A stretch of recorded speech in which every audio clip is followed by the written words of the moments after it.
I guess a spot trailer's purpose is to remind people that the game still exists because it's been X amount of time since I've seen the trailers in the last, like the last couple of trailers that have been out, which is a few months ago now, right? Sure. And so it's just to say, hey, we still exist. Remember us, right? To an extent.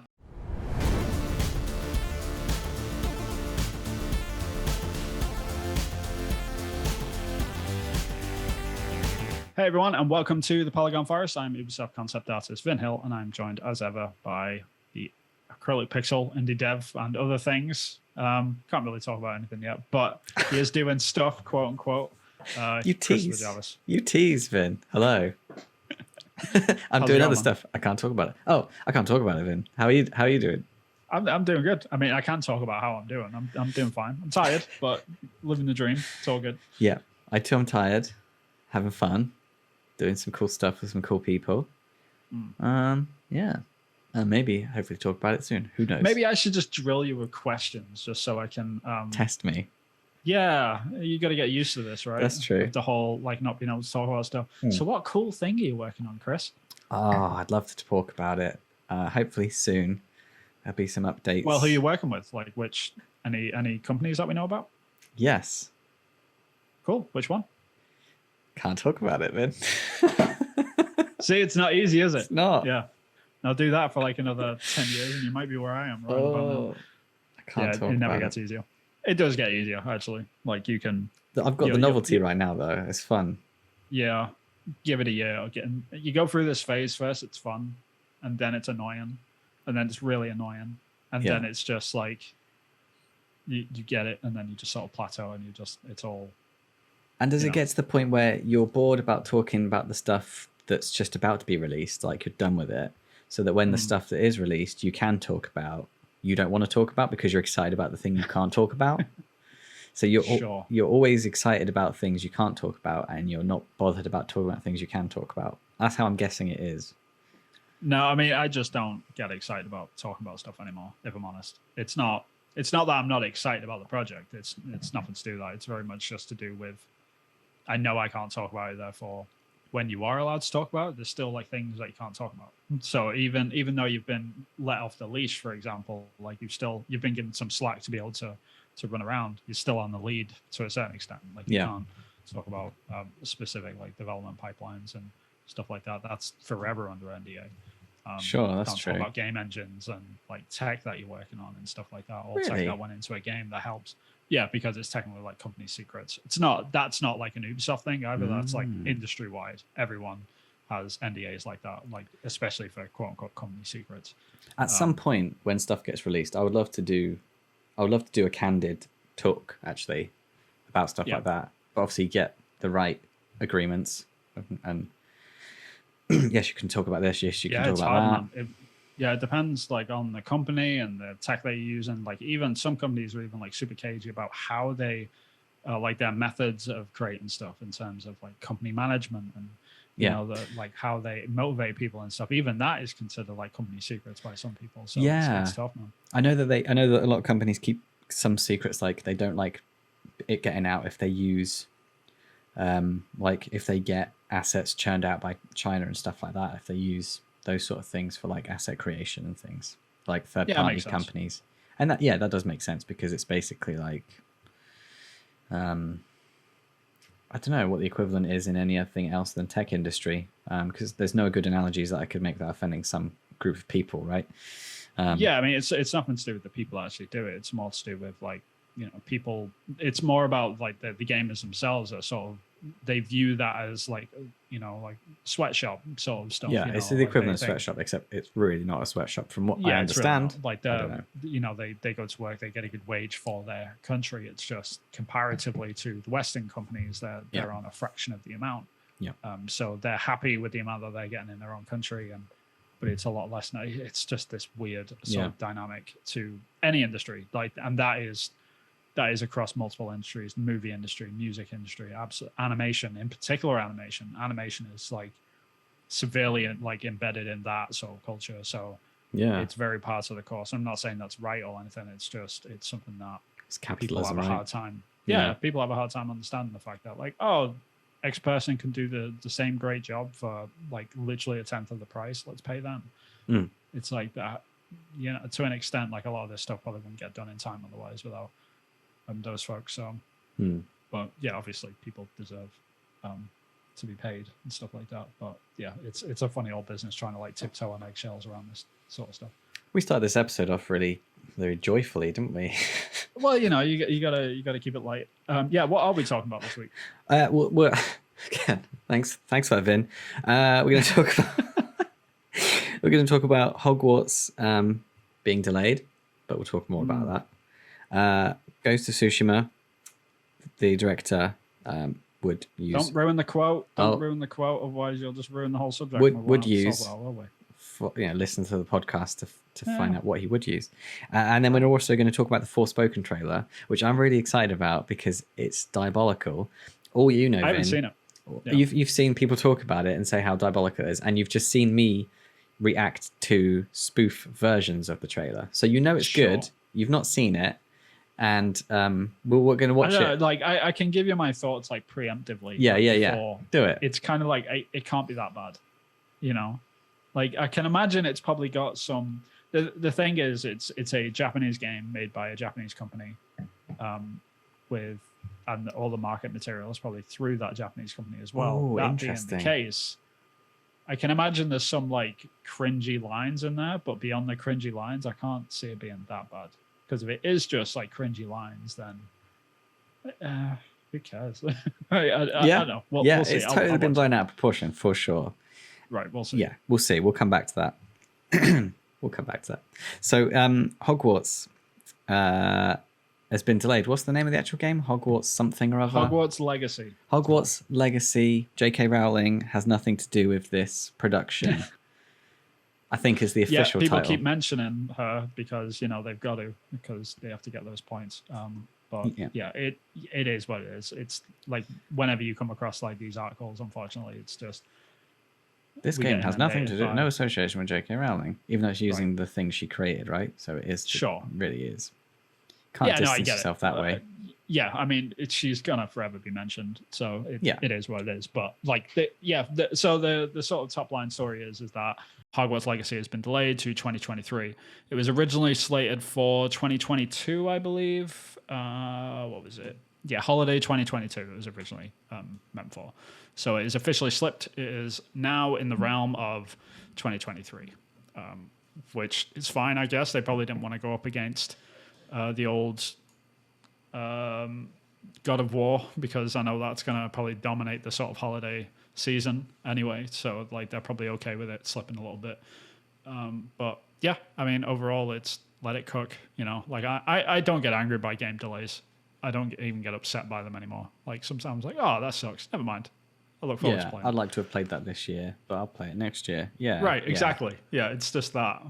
Like that's the whole sort of thought process that I sort of go through. But yeah, are you like actually excited about this game at all? Like I know you've got like a young boy and stuff. So like, is he a Potter fan or what? Yeah, he is. He's a huge Harry Potter fan, and it just missed me somehow when I was a kid. Right. Just wasn't my thing. Wasn't a huge fan of I read the first book like at school when I was a little boy. So like I read it like the first couple of years before it came out, so before it was a huge thing. And then it blew up years later, and I was like, I read that years ago. I was all right.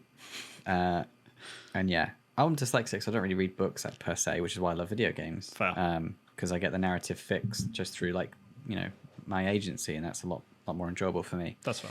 And the films, I never went to see them. Yeah. And so, but I've seen probably all of the films chopped up in little bits over the years, probably. Right. And I know all the memes and stuff. All the memes. Yeah. Really? I know that's funny. That's like our society. That's how it's sort of measured at this point. Yeah, I know all the memes. Yeah. I know the memes, so therefore I know it has value culturally. Yeah. And so... So I'm not a fan, but the game looks really cool. Like what I've seen of the game, it looks really cool. I've played like the Lego Harry Potter, and that was really cool. And it reminded me of that in terms of some of the bits and bobs that you do in the game. That's kind of cool. having that feeling of being a student in a magical school and doing spells and potions and wizardy stuff is pretty cool, right? Yeah, I mean, when I first heard about this game, I was like, yeah, that is a game that could be huge. It could be massive because I'm a part fan. Like, I grew up with those books and stuff. Like, regardless of what people think about the writer and stuff, like the books are amazing. Like, you can't. Like, I think I've seen a picture of you dressed up as Harry Potter, right? Yeah, like that is sort of separate altogether because I literally just people always What laugh you do in at the me. bedroom with your wife is your business. You know, whatever she she likes it. I've no business it's the seeing glasses. pictures of I think that. it's the glasses. No, basically what happened was I am terrible at Halloween. I'm awful at it, right? I'm the worst person in the world because I can never decide what I want to be. I always end up being a zombie like every year because it's like, oh, screw it. I'll just find some more clothes. I'll rip them up, throw blood on me, and I'll go out and I'll mumble around, like go after brains and stuff like that. That's easy, done. I'm terrible at it. And like I met, like I've got a friend of mine who has he's got like a year in, year out Halloween costume. He puts it in the back of his cupboard and he gets out it every single year. And it's the Mike Myers costume. And he's like a tall dude as well. And he's got like the boots and stuff. And he's got like the fake knife and he's got the mask and it's just perfect. He looks the part completely. Yeah. And he's over the years, he's slowly like worn it away and it's really got like micro details on it. It's perfect at this point. It's like, I really need something like that. Never watched it. Right. Yeah. Where do you live? But yeah, so I saw him like constantly year in, year out coming around with this Mike Myers costume. It's like, I really need to find one of those. And me and my wife were walking around. I think it was like these little shops pop up in America during the holiday season, which are just for Halloween stuff. Like they go nuts for it over there. And I walked in, there was a Harry Potter costume. I was like, yeah, that'll do. I'm British. Like I've even got the accent for it. Yeah, and, you could pull it off, right? Yeah, and so I've just over the doing years a Harry Potter accent. Hello, I'm Harry Potter. That is literally Perfect, tripped me there you up go. multiple times. You'd be amazed. Like I didn't think about that too far ahead, and I was very stupid about that because I go into like house parties now in my full Harry Potter costume with my like the round British glasses and all that accent. sort of stuff with British accent to boot, which is fine for me because that's my accent. My wife doesn't like really. Your wife knows you're British, Right. So that's she fine. has clocked on by this point. She's like, something about your voice. I can't quite put my finger on it. But yeah, so I go like to these house parties dressed up as Harry Potter and I start talking like I do. And they genuinely think that I'm just taking the piss. Like they think that like, wow, your British accent's really good. I'm like, thanks. Had it all my life and stuff. And it gets to this weird, I was awkward. born with it, mister. And like last time it happened, I walked into a party. I know this is like a massive tangent because we're talking about Harry Potter, but here it is. But I walked into a party and I was talking to this woman for like 5 minutes and she started talking to me back in like this really awful like British accent. Like, you're right, Governor, like fancy a cup of tea and all this sort of stuff. You know, like as they do, like you were doing the "Oh, a cup of arms. tea? Actually, yeah, you know, go for a cup of tea. That'd be lovely. Right. Thank you. doing the arms and all that sort of stuff and jumping around. And then The Cockney arms. exactly. And then just this weird, awkward moment where it clicks and it dawns on her and she's like, You're Rachel's you husband. British? You're British, aren't you? And I was like, yep. It's like, I'm so sorry and stuff. And just like that's happened a couple of times now. So I probably need to change up that. Not only that, because obviously there's the other stuff as well, which thanks. You need to go, hello, I'm Vin. I'm British. Yeah. It's like, no, Just get out of the way. No, it doesn't work because because that just comes across as sarcasm at this point. Because like if I'm wearing the Harry Potter outfit, then it's like, well, of course you are. You're wearing the outfit. And it doesn't work, Chris. I tried. But anyway, yeah, so Hogwarts Legacy has been delayed. That's Hogwarts it. Legacy. Looks good. Yeah, we both like the look of it. It's delayed. I'm actually really excited about the game. Like I wasn't that bothered by it until I saw like the last big trailer that they did, or like the last Same. blowout during I think it was like a PlayStation thing that they showed it at, but they did a whole blowout for like half an hour and it was just The spells look, the particle effects, what they've got going on. It's the scope of the game, like the whole thing. Like they built the whole castle, like the whole school. Like you can become a student. You're just going through like your 5 years or whatever, and it's just You choose the house that you belong to or whatever. just the scale of it, like the amount of stuff you can do in it. Like it was just that really impressed me. I was like, this is a beast. Like this is really huge. So What house are you? I'm the house that doesn't know what house it is. Oh, which I guess Gryffindor. is. Yeah, it's like I've done tests in the past. Like You've done tests yeah. on your Gryffindor. Yeah, I not like willingly or anything. Like people like shoving it, but we want to find out if you're a Hufflepuff or not, sort of thing. And it's like, all right, cool, Gryffindor every time. Sorry, I very very boring parts of the course. But yeah, so the game's coming out. It's going to come out next year in February, I believe.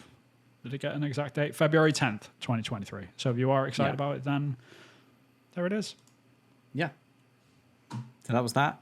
The next thing, Ghost of Tsushima. The director has said, dun dun dun. Some stuff that Chris doesn't remember. And that's why he's looking at me. They would use the Japanese cast for the movie. Look at him looking at his notes. Terrible. How professional are you, sir? Yeah, so... I was checking notes. Check notes. Use the Japanese cast for the movie. Okay, so Chad... I've had some wine. It's hot. Give me a break. Yeah, get off me. Chad Stahelski. I'm sorry, dude. I am absolutely butchering your name. If you ever listen to this, I apologize in advance. Chad Stahelski. I'm sure you're going to be famous after this movie. Tells us why he wants to make a movie and why he believes American audiences will see the film in Japanese. So basically, the director of the Ghost of Tsushima movie that's come along has stated that he wants the movie to be filmed in the Japanese language with an all Japanese cast, which is probably a good thing. I mean, it's a movie about Japanese Japan. people. And a Japanese island. Yeah, Japanese people. The island of Tsushima, which was invaded by Mongols. So the Mongols going to be played by Japanese people? Because that... I see you found a loophole here, haven't you, Chris? Yeah, it can't all be an all Japanese cast. What happens if... Yeah. Are they get some Mongols for the Mongol cast? Right. Yeah, who knows? Hopefully. We'll see. Yeah, hopefully. No, I mean, it's just like I mentioned this in the pre-show anyway, but like I just remember looking back at Ghost of Tsushima, the Memoirs of a Geisha, which was an American movie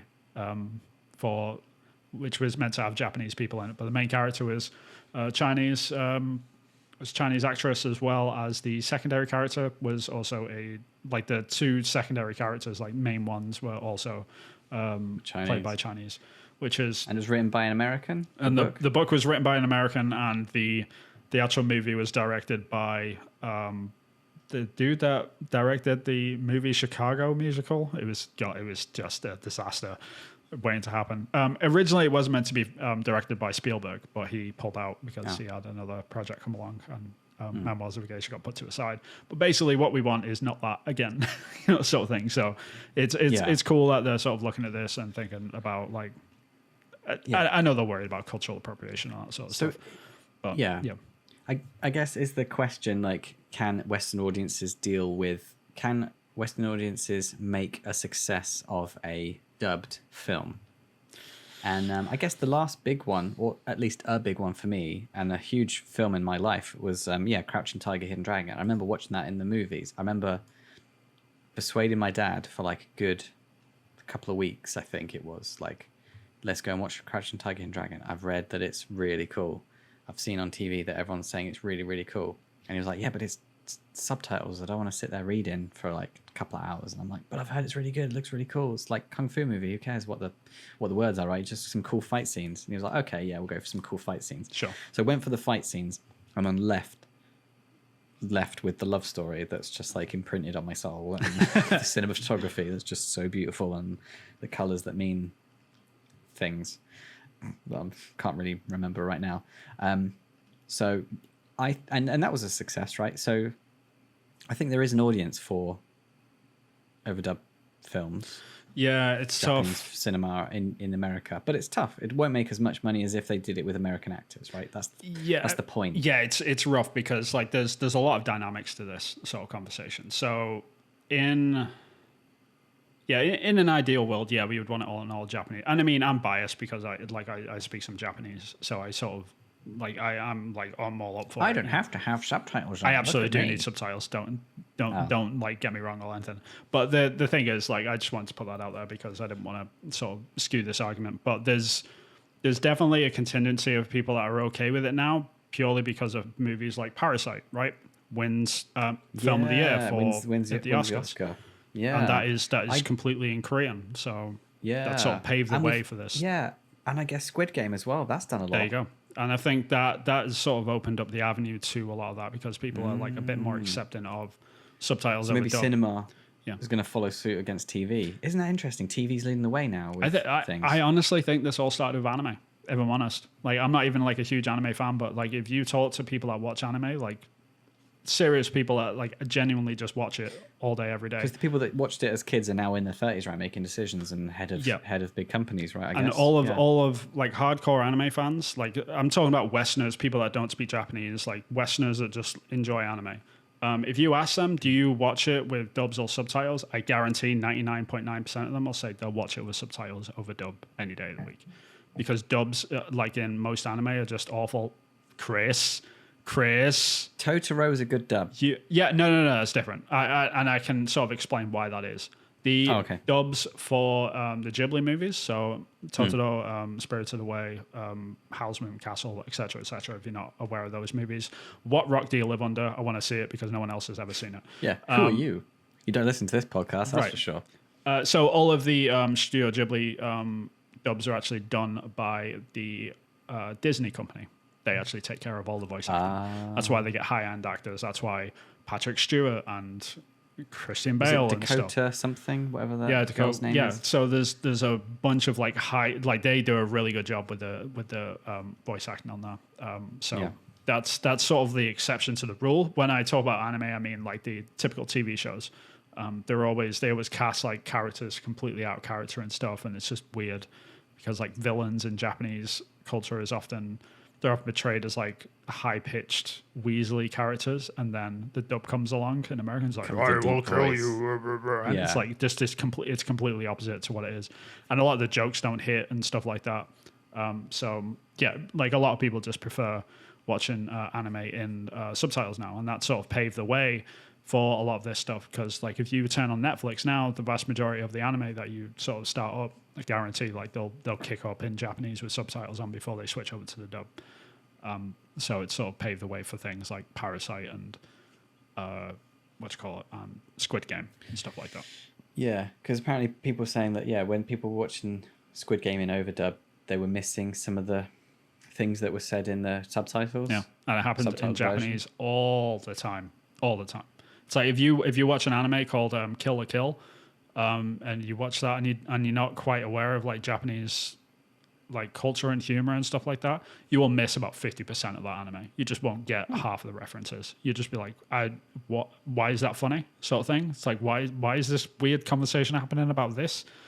It just doesn't make any sense. But if you know anything about Japanese culture and you know some Japanese, like it's one of the greatest anime ever made, just in terms of like cultural commentary and stuff like that. It's just absolutely incredible. But it's just, that's the difference. That's what we're talking about here. So like the fact that they're trying to do this for something like Ghost of Tsushima is, it's interesting to say the least. But how successful? Bring it back to Ghost of Tsushima though, I think that when they make that film, even if they do use Japanese cast and Japanese actors and stuff, apart from the Mongolians, then I think that the actual content of the words, like the video game, was made by Westerners for a Western audience. So basically just not having anything that's too specifically culturally Japanese that Westerners won't understand or get. Like, then what's the point of doing it? Why would a Western writer write that in, right? Yeah. It's tough. Explained. Like, unless you write it in to be explained, like they'll explain it.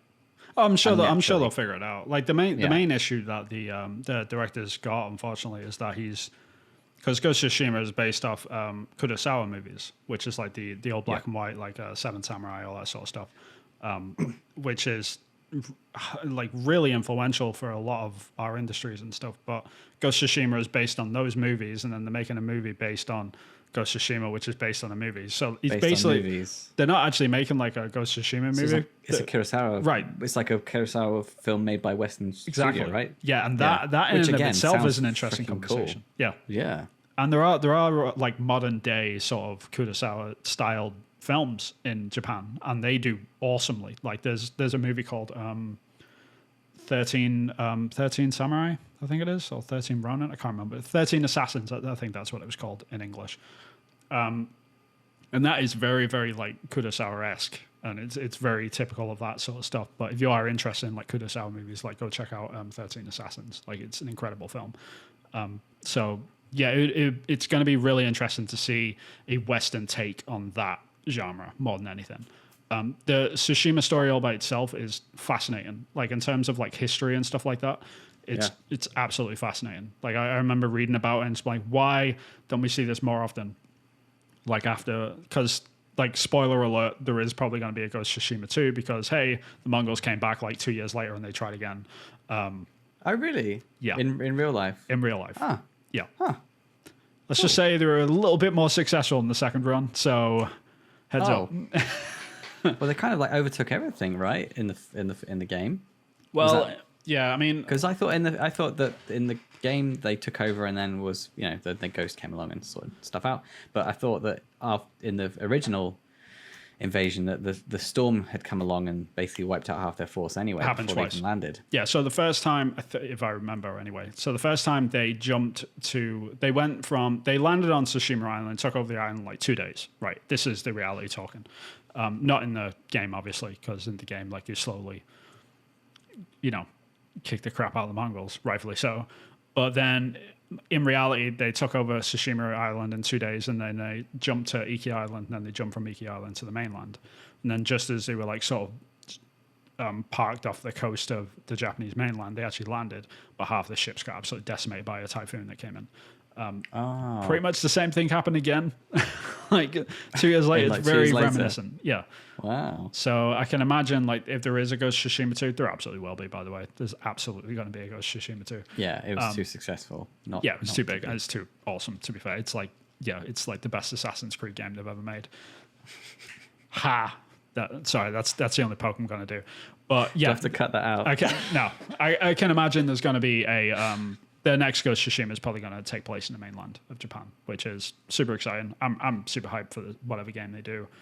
But yeah, for the movie, it's a fascinating period in time. Like I'm really curious to see what a Western director does with that Japanese sort of Kurosawa style film, see what they can do with it.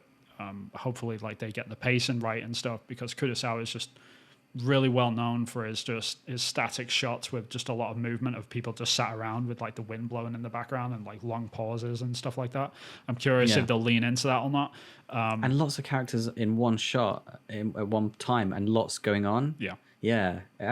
Dude's just a masterclass of cinema and stuff. So it'll be. I'm really, really curious to see what they do with it, but hopefully it does well. Kurosawa is very hammy, like it's quite ham acting, right? It's like theater on screen. It's exactly what it is. It reminds me of like a play almost, because like they do these long static shots of just multiple characters just talking back and forth, and the character doesn't, like their camera doesn't move ever, and it's kind of like this is, and you've got to pay attention about what's going on. You're looking around the screen at these different people. The camera isn't doing it for you, like they do a lot. And the tension time. is between the words, right? Exactly. So it's a tall order to match a Kurosawa movie. So this dude has already got enough on his plate, but God, who knows? I'm looking forward to it. It's going to be good fun. Right. Could we talk? I guess that's a good place to stop there and talk about this Forspoken trailer. Oh God, yeah. This better be as bad as you say. I wanna watch it at the same time as you. So yeah. We've got a couple lined up, right? So, what we'll do is we'll watch the first one, then we'll talk about it, and then there's like a spoof one that we can watch after. Right. But you can't talk while we do it because I have to put on double audio, and if you're recording, then you might have to cut that out of your bit, if that makes sense. Well, I'm going to watch it on my end. We'll just press play at the same time, right? Okay, sounds good. Okay. So yeah, you let me know when you press it, and then we'll watch it, and we'll go. All right. Have you got it up? You ready? Yep, I got it. Okay. So 3, 2, 1, click. So let me get this straight. I'm somewhere that's not what I would call Earth. I'm seeing freaking dragons, and oh yeah, I'm talking to a cuff. Yeah, okay, that is something I do now. I do magic, kill jacked up beasts. I'll probably fly next.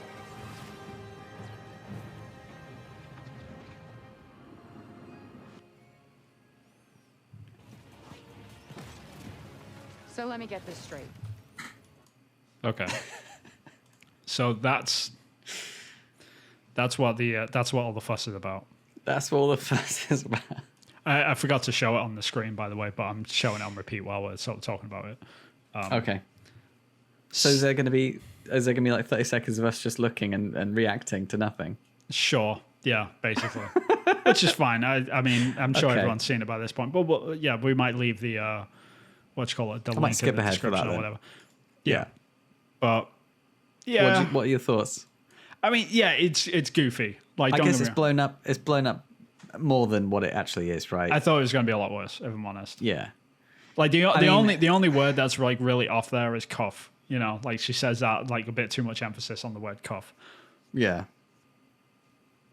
And she's making I watched the Play Watch Listen podcast, Right. and Alana Pierce made a really interesting point where she said she makes a really big deal about the things that she's doing, like as if that's Yeah. unusual. Oh. And it's like, to her, yeah, sure, it's unusual. But to people that buying video games, like fighting dragons and flying and doing magic, Okay. are all very part of the course. Let's right? let's So she's- diagnose this then. What do you? Let's go into it. What is a trailer for? Like a spot trailer like this. What is the goal of it? Like don't look at the content or anything like that. Like what? Okay. You're a marketing guy. Like you sat down Yeah. with me and it's like, okay, what do we need to explain to the player with this? I guess a spot trailer's purpose is to remind people that the game still exists because it's been X amount of time since I've seen the trailers in the last couple of trailers that have been out, which is a few months ago now, right? Sure. And so it's just to say, hey, we still exist. Remember us, right? To an extent. I mean, the main purpose of a trailer is to show what the game is with as Yes. much, like as quickly as possible. This is the elevator pitch of the thing. So like if I'm Yeah. watching this, like first thing, and it's all text based as well, which is Yeah, there's lots of text. So that's because you can watch it on YouTube on Twitter without putting the audio on. exactly right. But it highlights what they're trying to do with the trailer. So So it's not on Earth. so the first Does magic. first text is I'm somewhere that's not what I would call Earth. So okay, I'm not on Earth. I'm in a fantastical place. But that is a terrible line, right? Terrible. Sure, but we'll break it down in stages, right? Okay. Says, All right. I'm seeing freaking dragons, she says. So there's dragons in the game. I'm on a different planet. Freaking. There's dragons. Ignore the freaking. Okay. There's a talking cuff that talks to you. What's next? You fight Unique selling stuff. point, right? How is that a unique selling point in a game? She Okay. can do magic. She can kill monsters. She can do magic and kill jacked up beasts, And she can fly. and she might fly next, even though we've seen her pretty much flying. She can fly. in all Well, the she can trailers. glide, at least, you know. Yeah. Jump off So rocks. they sort of ticked off the boxes of like the main loop of the game. That's all they're really doing. Sure. So Okay. like, after you diagnose that, they sort of achieve what they were going for. But didn't they do that in the worst possible way? Yeah, that's the point, right? Like the only thing that is actually off about this is like whoever wrote this. That's it. Yeah. So the content of the trailer, the way that it looks is awesome. The voice acting is probably as good as it's going to get, given the lines that she was given, the poor girl. Oh god, yeah. The voice actor did a really good job. Bless her cottons. Yeah. Like I can't even imagine walking into the sound booth on that day. But But hey, okay, here we go. I can do this. I can do this. Come Think on. of the money. This is Think my of the money. break. I Think can of the think money. about the money. Come on, we can do this. Yeah. Yeah. So like saying all of that, like yeah, it's terribly written. Don't get me wrong. But it's Yeah. really not that bad. I don't know why But people are this is it. freaking out about it so much. It's not written for the audience that's going to buy the game. That's what struck me mostly. It's written for like, and we'll come back to this because the spoof version is like Disney kids show, laugh track, It's cheap shots. and it's written for like a Disney show, like a kids show. All right, I'll Should we play that trailer next? Yeah, the spoof one. Let me know when you're going to play it. all right.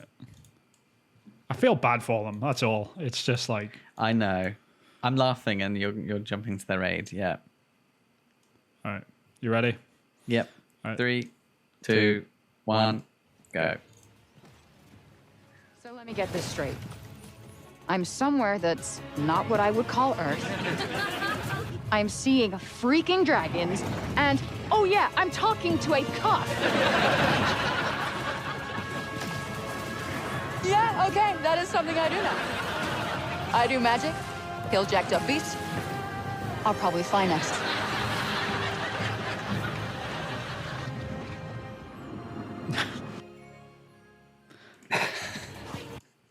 Terrible. It's so good. It's so good. That made me chuckle several times, like 3 times. That made me chuckle because it's so true. It's so spot on. It's like written like it's a kids show. Yeah. No, it's because the laughter track works because it's like, where's the joke? Oh, we'll just put a laughter track on, and then yeah, that's where they're supposed to laugh. It's like putting the canned laughter in so you know where you're supposed to laugh. Even though it's not actually funny what she's saying, but she's saying it as if it's supposed to be funny. and that that's probably not what the game is, right? The game isn't probably meant to be funny. Because from what I've seen, she's not playing the character funny, I don't think. No, I guess, well, I don't know, we'll see. Because I think... And so for a trailer to be so out of step with what the protagonist is doing it's not unusual, but... Do you know what this reminds me of? What? Like the just the overall tone and the way that it sort of feels. Like the marketing altogether. Just on this small snippet of a trailer. It's absolutely identical in tone to Spider-Man.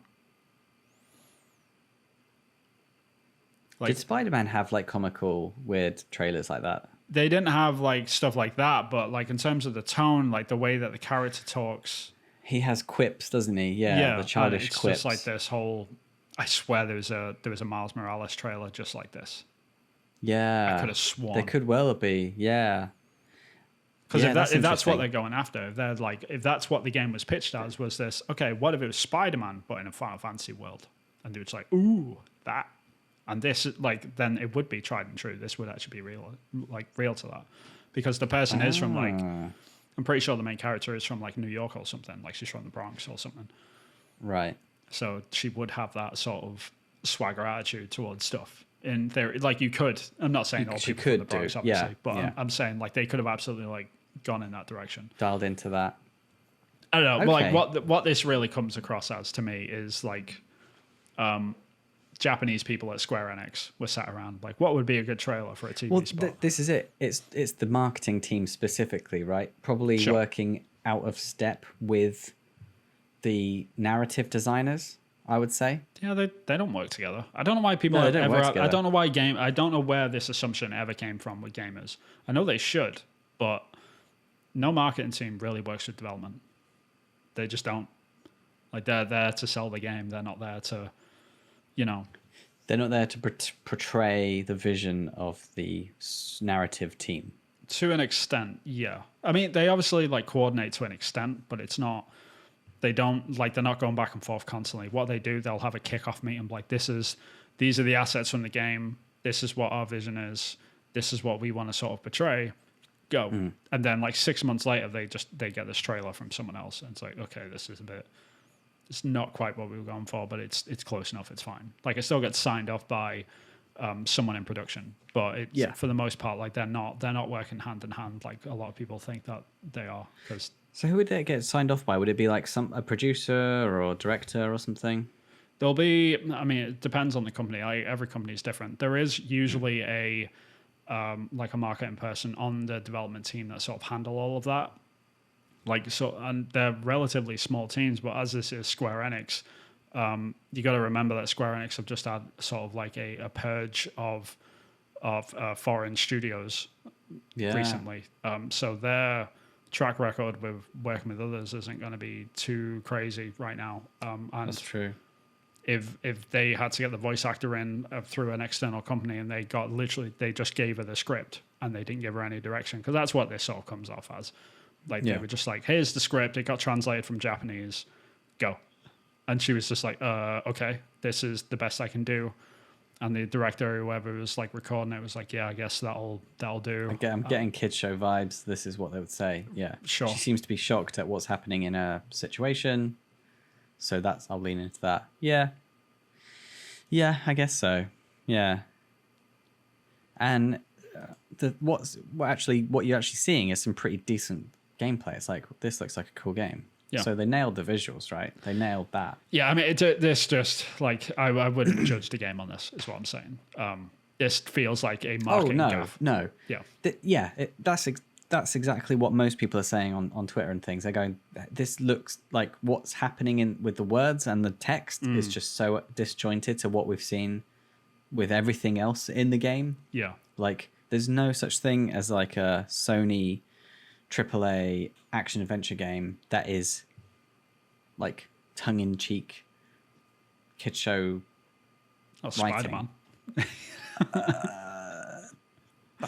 Spider-Man. I suppose, yeah, you've got a good point with Ratchet and Spider-Man. Clank. I don't know. Like, aren't they all like that? I suppose, yeah, I've got a good point. I mean, that's guess- Sony though. This is Square Enix. It's a completely different company, but it's kind of like, yeah. I know it is like a PlayStation exclusive, yeah. but it is. Yeah. So I don't know. It's tough because like Square Enix are an extremely Japanese company for the most part. So Yeah. like I can fully understand how this happened, like on a technical level. Like this is just Right. the script got written or wrote. This localization Issues. This got passed down to Yeah. the voice actress because I went and looked as well. Like as soon as I heard about this, I went and looked at the Forspoken Japanese page of the Twitter page, and they haven't posted anything like this because I was curious if there was a Japanese version of this. Because if there was, I bet it would be a lot cleaner and because a lot of these lines Make is more kind of like, sense yeah, and this would stuff. probably sound better in Japanese. So it kind of comes across to me. I'm in a place that I wouldn't quite describe as Earth. That could probably translate better into Japanese, right? Yeah. It's tough. Like I know you want me to trash it and stuff, but it's really not. But Yeah, making games is hard. I'm very conscious that I don't want. yeah, the word cuff was weird. I'll give you that. Like that was they needed to come up. Like they needed to choose the talking word. cuff. Yeah, a talking bracelet would have been better. Yeah, a talking cuff, and then it's like the scratchy record, and it's like on South Park, where it's like, John's going to go back to high school and learn what it is to be a teen in this high school buddy romance. You know, it's Sure. like that. It is kind of it's very odd. It just seems at odd with what is happening in the actual game. Yeah. But yeah. Yeah, I mean, I'm yeah. going to play the game because I'm actually really happy about it. I think it looks really good. I'm gonna wait for the reviews. Wait for the reviews. You should wait for But reviews yeah, on I want everything. to play it. Yeah. I know we should, but I don't. Terrible trailer. I've seen worse. Way worse. Jesus. Really? Yeah. This is like the worst I've seen in a while. Really? Yeah. No, Can you think I of anything swear, off the top of I your head that's swear to worse? God, there is a Spider-Man trailer that is worse. exactly like the same. Not worse, but it's the same tone, and it's done well enough because it fits Spider-Man, right? Yeah, I guess that's the point. It fits Spider-Man because everyone knows that Spider-Man is like that, and if it was Miles Morales, then yeah, Miles Morales is a younger version. So Yeah. I mean, I think kinda makes for the sense most as well. part, it's just because it's a TV spot. Like, it's not actually a full trailer. It's just There's this another thing as well. Like, they get different budgets for different types of trailers. Like, if you're doing like a PlayStation event trailer, like that's okay. We need to focus on every single inch of detail on this for months to get like this. Every single frame needs to look like it's banging, sort of thing. Yeah. But like TV spots, they're literally thrown out in a weekend. They're done in a week. Like all of that footage, we've seen all that before. All of it. Like that's from. I think they showed that stuff back in March or February or something. yeah, nothing's new on that. Yeah. Well, was the dragon stuff new, or was the dragon stuff? No, there We've was seen it. that was in the trailer as well. Oh. So no new footage whatsoever. So that being the case, they Okay. took the old Just trailer, rehashed it. Yeah. put it down Cut to a it out. square format. Someone wrote up a script like, oh, can you translate this into English? Throw it through Google Translate. I'm sure that's not what happened. I'm sure they've actually got people to translate this stuff. They've properly. probably got someone that speaks two languages. I know that for a fact. Like, I know a few people at Square Enix in Japan, so yeah, there's absolutely people that are bilingual. It probably got translated in an evening, and then it got thrown to the voice actress, and she probably had to record this stuff at home. Like, she probably didn't even come into a studio to do it, and they threw it out in a weekend. Yeah. I guarantee that's what happened. Yeah. Because that's how these things normally go out, especially TV spots that reuse stuff like this. Won't happen again, though, I'm sure. No, there's been a bit of a backlash. Just a lot. Especially with people overdubbing it in hilarious ways. And Yeah, but it's all news is good news, right? Because they're getting yeah, exposure, so I'm sure they're quite happy about it. Because Yeah. there's going to be a lot of people like me that are watching that trailer, being like, "Yeah, terrible voice acting, but man, that looks cool." yeah, that's what the other takeaway is. It looks like a freaking cool game to play. Yeah. So, and it's just the animation, and if they nail the feel of the controller in your hands, and like they get that locomotion working really well, Yeah. and like the traversal around the map and stuff. If they get that really snappy, then that's going to be cool. That's going to feel really good. Yeah, they've just been working on it for a while as well. That's the thing. I mean, it's just I'm always up for giving Square Enix a chance. Like 9 times out of 10, they completely like fall short for what they're doing or whatever. But like they're just one of those companies I always wait for a review on them and hope. Yeah. Like I always want games to do well and stuff, but yeah, of course. Forspoken, like in particular, looks solid. Like I've been keeping my eye on it. It's very much up my alley. I love the way that like the character moves and stuff. The way she jumps and puts her feet forward and stuff, and it just even the small little details like that. I'm just really intrigued to see because and the way she uses magic again is quite unique from what I've seen as well. Looks totally different. Looks really dynamic and interesting and eye catching. But the main reason why I'm more curious about it because I'm really curious to see because a lot of Japanese companies over the past generation and like the PS4 generation in particular.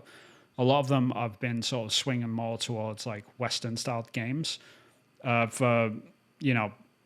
Regardless of your opinions on this sort of stuff, it's kind of like what's called Capcom have sort of had a revival over the past few years because their games are arguably getting less and less Japanese, becoming a little bit more Western than production values. Not to say that Japanese games don't have production values or anything. It's treading on eggshells here, but style, it's just a style. In terms of like the cinematic look to games, like they're just it's not like it was during because Japanese games in the PS1 and PS2 area were like out their height. They were the highest production value games, and now it's sort of flipped, and it probably will flip back at some point. Don't get me wrong. But it's interesting to see Square Enix try to tackle a Western style game because this is an extremely Western style game at this point. Not just like having a main character that's Western, even that in and of itself is really interesting. Having a Western character in a Square Enix game is fascinating, and I'm not. That's a good point. Not a what's called like a Square Enix studio, which is like in the West somewhere, like a Japanese mainline Square Enix game that's got a Gaijin main character is that is fascinating to me, and I'll be really curious to see how that sort of works out. I hope it works out because the game looks great, but the trailer probably didn't help. But there it is. Yeah. Shogunai now. Shogunai. What can you do? So yeah, I guess that's that for the content. Sure. Today in this episode, it's a bit of a short episode, I suppose. Yeah, we got 10 minutes left. Have you been playing anything? Well, today I've been playing Bee Simulator, and it was because I had my son Harrison. All right, let me guess. Simulator. Like I don't know what this game is, so I'm just gonna guess. You play as a bee. Mm-hmm. You fly around. Mm-hmm. And you sting people. No. What? No. You collect honey, you collect nectar, and you take it back to the hive. Wow, that's boring. You collect rare honey, and you learn about bees basically. So in between all the different levels that the loading page, you learn lots of bee facts, which is kind of interesting. And you fly around a zoo, so there's lots of animals, and you can like fly up to people and get in their face, and they're like, I don't believe it. I think you're making this up. And it's like an Australian. It must be Australian devs because all the women actors are Australian. And yeah, it caught my lad who's 6 his attention for Bee Simulator. It's real. About 10 minutes. The only criticism I can give is that the character controller feels unbalanced in that when you are moving forward and backwards, it's super quick, and when you're moving left and right, it's super slow, or at least it feels like that. So they haven't got that. Oh my god! Correct. But I'm just watching a trailer right now. It just looks But you learn about bees. It's cool. I've played far, far, far worse games. and I've watched a lot of YouTubers playing far worse games this weekend. That's fair. We were talking about this before. Yeah. Video game influencers or whatever they're called are. What did you call? What was the word? Kidfluencer. Kidfluencer. I felt like slapping myself. It was awful. I never want to hear that word again. Kidfluencer. I've watched a few of them this weekend, and my son absolutely goes nuts. And I'm a game dev. I love games. I dedicated portions of my life to video games. I've like studied it. I'm hoping to make it, permanent. Can't really talk too much about it, but I don't understand 40-somethings that are like a kids presenter on a TV show playing terrible games and that being entertaining. Like, I don't know where the entertainment is. I mean, it's working. It's working. Just because you don't understand it, I don't understand it. Yeah, I'm in the same boat as you, man. Like, I just look at this stuff and like, why? Like, you've got a video game console right there, but you're deciding to watch this. Yeah, because my point was, let's not watch out. this. Like, yeah. Let's not watch this. Let's not watch this person play a game. Let's play a game. I've got 2 consoles here. Let's go. We can choose whatever you want to play. I'd prefer to play you. I prefer to watch you play something, than watch someone I don't know play a terrible game and get really excited about it. It's almost like the enthusiasm rubs off. I think that's what it is. Like just absorbing the enthusiasm.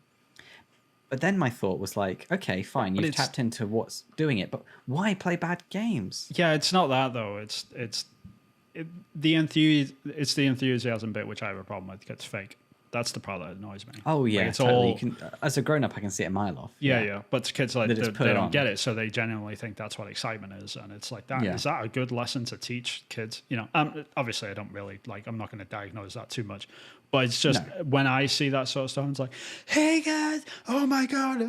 Just screaming and stuff. Right? It's gonna be great.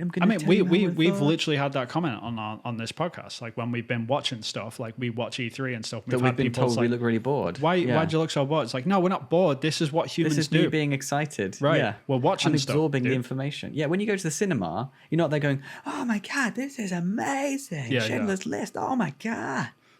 Yeah. You sat there. Like, well, this is it. Will Smith says, like, when he's watching previews of his films, like, if you see the heads do this, you've lost them. It's only when they do this that you've got a good film. Yeah, like, when they keep their heads totally still, when they're like captivated, engaged. absorbed. Yeah. Yeah. That's what you want. You don't want them to be like reacting to stuff like this. Yeah. Yeah, it's a funny old business, but I like when I see influencers, like you just see straight through that sort of stuff. And I like I prefer watching people because the only Let's Plays that I watch are of Japanese streamers just for like practice for listening or whatever.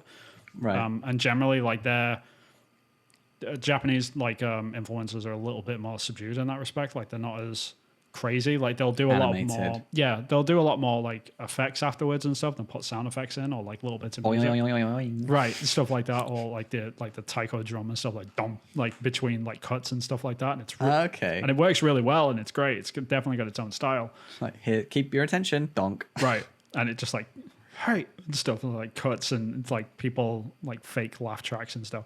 But for the most part, like the actual content of them saying stuff and reacting to stuff, like it's a little bit more realistic in that respect. So I prefer it. Yeah. But yeah, when I see like Western influencers like screaming and shouting and they've got the wide angle lens and stuff with like the same two light setup, just screaming at something that's like, all right, wasn't that exciting. Just it's like it's a crappy Roblox game that is terrible. Yeah, and I'm not trying to be mean about these games, but yeah, you are. You hate them. They're games that this is the thing. They're games that only exist because of non-commercial reasons, like influencers. Like if you release these games, they would do terribly. Mm-hmm. It's some sort of weird feedback loop where like they make the games for the influencers to play, the influencers play the games, and then the viewers get the views, but they don't buy the game.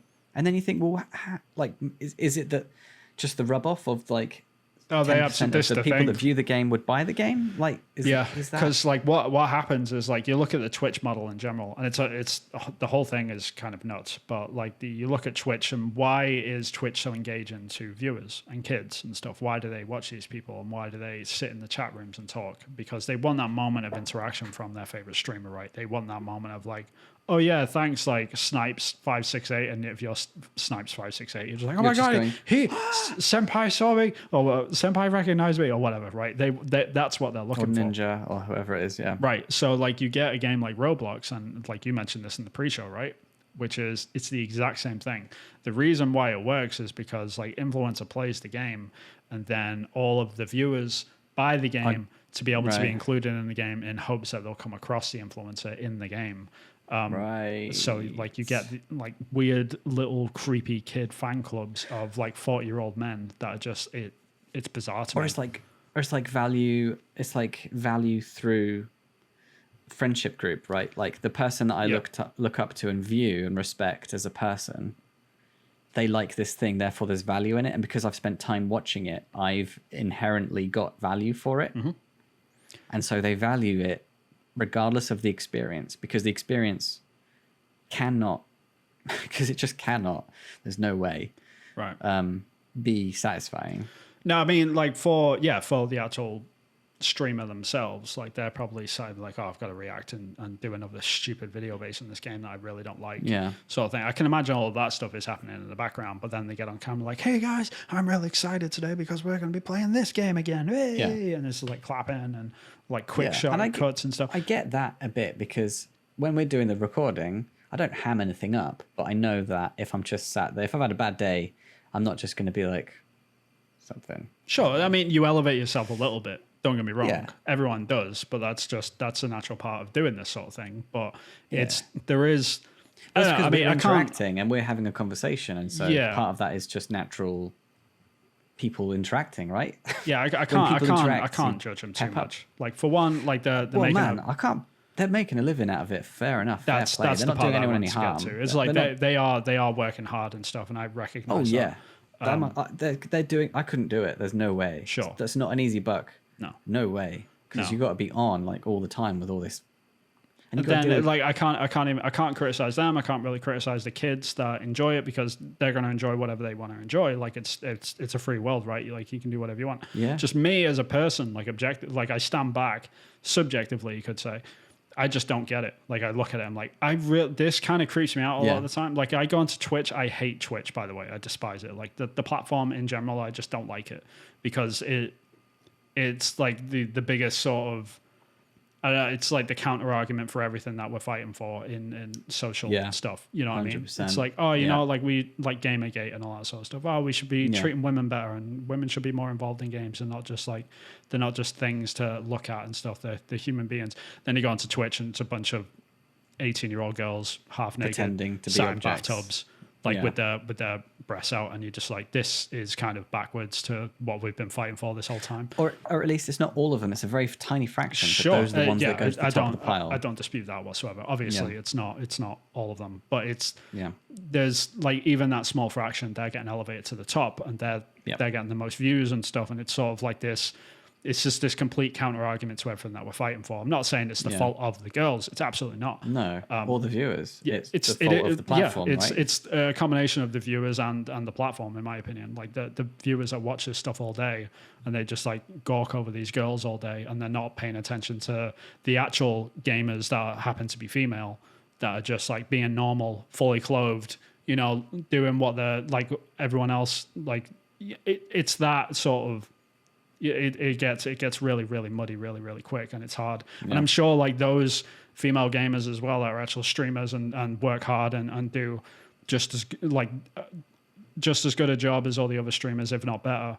I'm sure they are way more frustrated by those girls that are sat in bathtubs and stuff. So like I feel for them, but just the platform as a whole, that ecosystem of that, and the whole weird part of, you know, grown men with like full sort of, you know, like kid fan clubs and stuff. It's sort of like I'm not saying they're doing it maliciously or creepily or anything like that. It's just like the whole thing, but it's new, isn't it? It's very new. Yeah. like I take a step back from that and I just look at it and kind of like, it feels just weird. I'm not saying they're being malicious or anything. It just feels weird. No. From what I've seen, they're perfect. Like they could be on a children's television program. Like they are properly presenter material. Like they're inclusive and they're polite and they're all that stuff that you'd find on like CBeebies or CBBC in the UK. Right.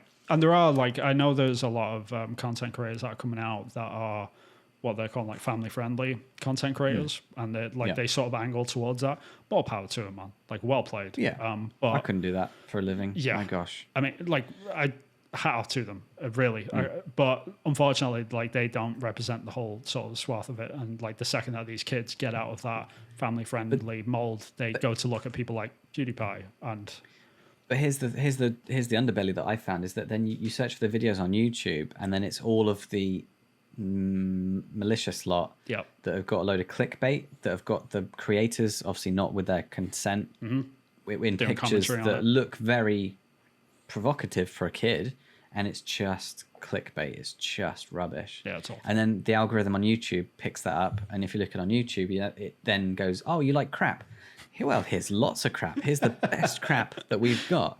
And I've even started teaching my boy now. I've by looking at thumbnails and going along, and I'm like, no, look, see, that's not by the creator, so that's not by the guy that you like, and I can tell by the picture that that's clickbait. And he's like, what's clickbait? And the way I like to explain it is like, it's a video made by someone that doesn't want to teach you anything or entertain you. They just want you to click on the video. Yeah. And what you're going to look at isn't good for you. And he's like, oh, okay. And he totally understands that already. He's like, oh, that makes sense. Yeah. Like, yeah, I can understand that someone that isn't this person making a video with a person in that picture would do something for nefarious reasons. Yeah, kids are growing up in a different world, man. It's a different world for them, you know. Like when we were growing up, I was having a conversation with my wife about this the other day. It's like when we were that age, we would literally run out of the house without a mobile phone or a cell phone, whatever.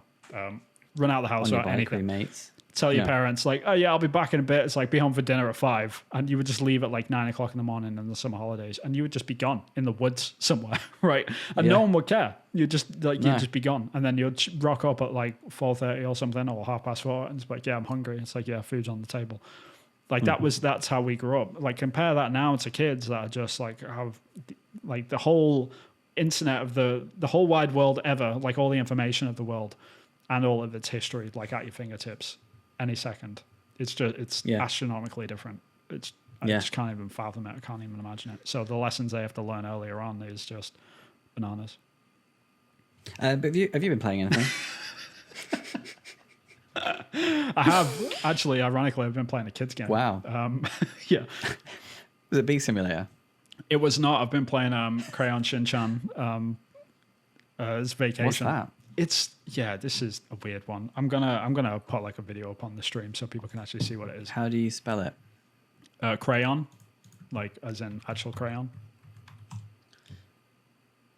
Shin, so SHIN. Yeah. Chan. Search for that, you'll find it. Okay. Put it Switch or something, and you'll find it. I'm playing it in Japanese at the minute, but there is, I think, a localized version just came out actually. Like if people are interested in it, but this is based off a series of games called Boku no Natsuyasumi, which is like my summer vacation, I guess it is. Oh, I've heard you talk about this. Yeah, so like they're really good for practicing Japanese, basically. So I've been chipping away. Oh, the environment looks beautiful. Yeah, and the people just look not beautiful. So Crayon Shinchan he's a like an established sort of character in Japan. Like it's an anime that's been going on for years, and they've all got like these weird heads. And the main character is just like he's basically an idiot. That's the best way to describe him. The mum or a woman with brown hair. My God. Yeah, they've all got like creepy, weird faces and stuff. But but the Millennium Kitchen who make Boku no Yasun Atami, like they do like these anime style games normally, and the Boku no Natsuyasumi games are usually like all of that sort of super clean anime look, But then the Crayon Shinchan thing is like they've brought him in as like a crossover almost. So they've got like these weird characters in this kind of real world. In these beautiful landscapes. Yeah, but absolutely, the way that the game looks is just, it's incredible. Like the way that it looks great. Yeah, it looks like a little Japanese sort of Inaka town. Like it's really, really well done. But yeah, literally all you do in the game is run around. Like you're a kid that's you've gone to stay at a place in the Inaka or like the Japanese countryside, and you're just like hanging out with a bunch of people there. All you do is you catch insects fishing rod. and you go fishing, and you're filling up the days with doing random stuff. And it's just a super chill, slow-paced game. You talk to people in town. You do little side quest missions for them.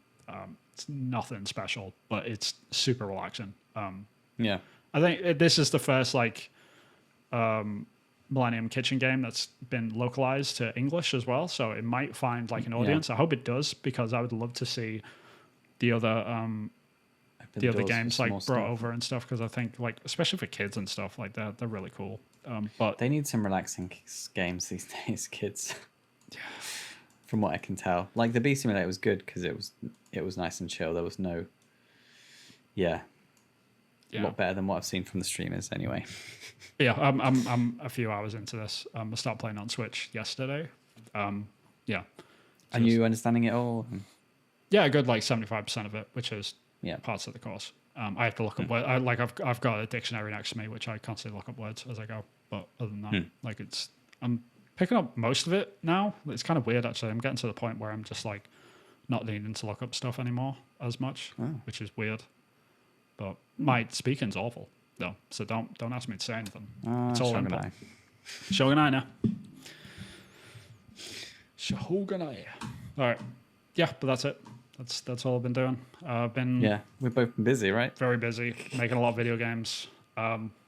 Yeah, you're making a lot of video games. Too many. Well, I'll get there though eventually. It's good to see your some more people coming into the Discord and like asking questions about Long Gone. So that was cool. I haven't checked that. I jumped on and let the guy know. He asked a question about when's the beta coming out. And I was like, he's not even done his thing yet. It's a long time. People asking like so many stupid questions on TikTok. When's the beta? Like beta basically means to them free version of the game. Where's the free version of the game? Where's the free version of the game? It's like you're not going to get one. That's sorry. Like these. How many devs could you get to actually play your game in the beta? Like you don't really need. Unless you're doing a multiplayer and you're doing a server stress test, like you absolutely do not need any beta for any game, really. You don't. For a single player game, you actually don't. Unless you need to test something that needs balancing or you're stress testing the server. So like for the most part, when they do beta tests for something like Battlefield, they're doing server tests and weapon balance tests. That's it. That's why if you ever play a beta on Battlefield, that's why purposefully it's not because they want you to play the game for free. Yeah. They want to make sure it works. Yeah. And not only that, like it's actually like it's kind of a marketing hook as well, because they'll do this thing where they're like, okay, you can play the game and all the weapons in the game just happen to be a bit more powerful during the beta. And you're like, oh, wow, this feels great, because you're just like one-shotting people from across the map and it feels awesome. Yeah. Then you buy the game and all of that's been patched. All of it. Yeah. It's like, oh, it takes like 5 bullets now. Okay. Like this isn't as fun. Yeah, it's an interesting sort of marketing thing that they've got going on now. But yeah, a beta for a single player game doesn't exist, and if it does, then it's for marketing reasons. It's not for it's not because they're actually testing anything. Oh well. And it's funny that people just think that that's part of. I hate that that's part like of the verbiage. Part of the cycle. Yeah, they just think it's part of the cycle. Where's the beta? Yeah, well, I mean, we need this moment to happen where people realize, like, hey, guess what? This takes time, effort, and money, guys. Like, this isn't free. Like, no. Like, the reason why most people are asking me about Long Gone being a mobile game, it's like they don't care about the mobile platform. They just know that most mobile games that come out are free. Yeah. Or less than $5. Always. Yeah. Like, it's very, very That's seldom. the only reason they want that to be the case, because no one that's asking you that question doesn't have a console or a PC. No. Right? No. Yeah. Interesting. Fascinating. Or is that just the vocal Is that just the vocal young generation that want They just want free stuff. Yeah, they just want free stuff. And is like the 20, 30 somethings that would like it to be on console just not saying anything because that's that generation? Well, that's the interesting thing. Like the majority of people are asking, like, "Hey, is this going to be on PlayStation or an Xbox?" You look at that little profile picture, and it's always like bearded dude with, you know, wife on his arm or whatever. It's like, oh, what are the odds? And then you get all like these miscellaneous sort of crazy meme icons, Anime characters, or like the Pepe the Frog or whatever, you know. And it was Is like it free on free mobile? mobile game beta. It's like, go away, like just go away, kids. Like come back in like a few years. When Come back in 20 years. Yeah. You've grown up a bit. Hopefully, when the game comes out, they've all got part-time jobs and they can actually afford it if they want to buy it. But When you've got money to burn on games but no time to play. yeah, I mean, like I get like some people just don't have money or whatever. I get that, but Sure. like I just wish more people sort of understood the process of what goes into games, and they're not free to make. Therefore, we shouldn't expect every game to be free. It's nice when we get a free game come along. Don't get me wrong, but we shouldn't expect. But that's been paid for by the dev. Has never shelled out. The dev has never gone out of the kindness of my heart. I think this game's going to be free. Yeah, and if they do, they're insane. Never happens. And everything they do is because they're stinking rich from something Yeah, else. they've that was got super money income successful. from somewhere else. Yeah, But for people that are doing it for a job or want to make it as an income, that if it's free, it's because it's come from someone else, like a company that's got money. sure. So, Oh well. anyway, we should hope wrap you this enjoyed thing this up. episode. It's been a bit of a weird one. It's been a bit and down. tangenty, but we had to do some, not filler, but We had to fill in the gaps. Yeah. we had to fill in the gaps with some interesting content. So if you want to see Vin dress up like Harry Potter for next week's episode, then please let us know in the comments section below and click subscribe. And if we get a sizable amount of subscriptions, we'll see Vin dressed up like Harry Potter next week. I'll do I'm it. excited for that. Yeah. Okay. If we get How many? What's your number? How cheap are you? how cheap am I? You'd be amazed how many times I've been asked that. I don't know. We get like one comment on every video, so So 2, no, 15. 10, 15 is 15, mine. Yeah. 15 comments. Okay. I think that is Okay. a fair. That's a fair. I think amount. that's fair. That's I think a that's fair fair. Yeah. 15 comments and Vin will dress up. I'm gonna be plastering this on Twitter, Go for it. just to let you know. Oh, and TikTok, obviously. Sure. Okay. So yeah, like, comment, subscribe, check it out. Check next week's episode. Where can we find your social media and your indie game Long Gone? Hill Fort Games. Google that. It's all over the place. So I'm on Twitter. Everywhere. I'm on TikTok. I do have a Twitch page, even though I was just complaining about it a minute ago. I'm hardly on it at the moment. I will be ramping up that, just like the development side. I'm not going to be playing any games or anything. So if you're into that side of it, then you're in the wrong place, basically. But yeah, I'll be Twitch, yeah, your Twitch channel. Yeah. I'm also on YouTube, and where else am I? Steam. Yeah, you Discord. can obviously wish list Not the. Discord. Yeah.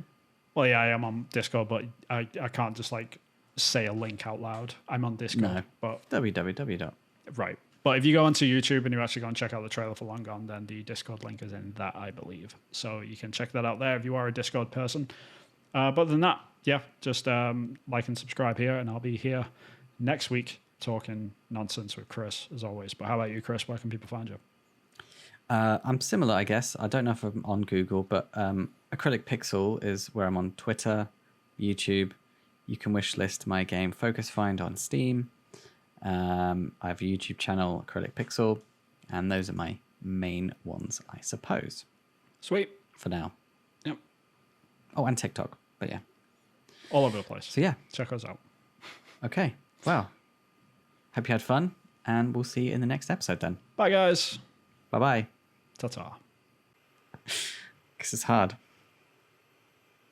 Yeah, welcome to my world.